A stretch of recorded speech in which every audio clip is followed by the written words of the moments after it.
What's going on, people? It's your boy Forde, aka Forde Have Mercy. Welcome to the preview between Newcastle United and, of course, Norwich City FC. Now, I don't need to tell you how big of a game this is because it's absolutely massive. Two teams that were battling for Premier League survival less than 6 months ago are now looking to get back into the promised land at the first time of asking in the Championship. Yes, of course, it's Newcastle versus Norwich. Now, last season, it went both ways in terms of head-to-heads. Of course, we battered them off the park 6-2 when it was at St James's Park. And then fast forward to their game at Carrow Road, and they beat us 3-2.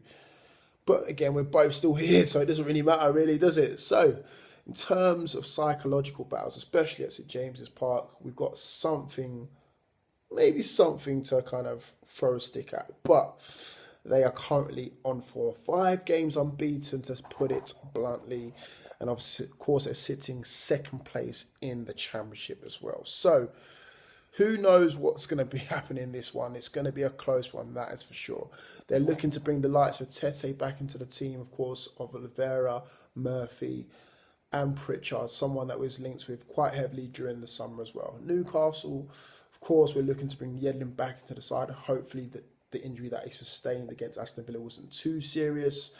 And then I think it's going to be a bit of a change of personnel, to say the least. I don't think Darlow's going to ourselves out of the goal keeping situation. So it's still going to be Sells in goal, Yedlin right back. I think Mbemba's going to make a return alongside the Sells, and of course Dummett left back.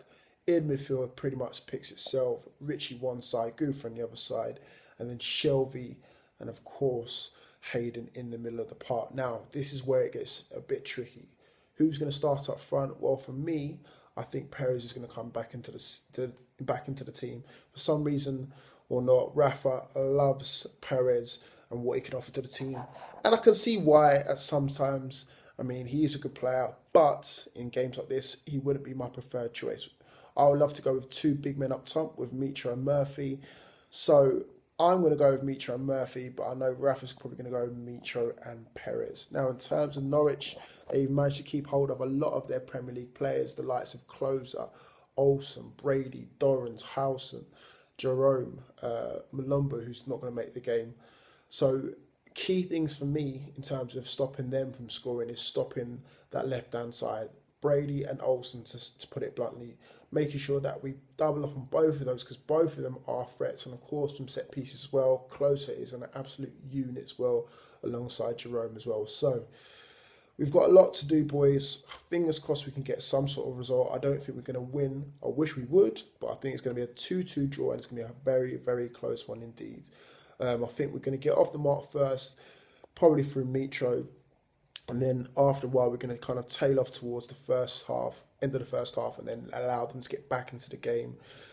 And then maybe still something towards the end. It's going to be very, very close, to put it bluntly. But who knows with this Newcastle United side? You know, we can beat a team like QPR 6-0 and then lose to a team, no offence, Wolves, but lose to you guys, when we should have probably beaten them anyway. So fingers crossed we get the result that we need and we deserve, and hopefully set us up for a good game going into the weekend against Rotherham United. So thank you guys for listening, guys. Fingers crossed I can be put, well, basically I want to be wrong, but I've got a funny feeling I will be right. But thank you guys for listening. Speak to you all soon. Keep it tuned. Peace.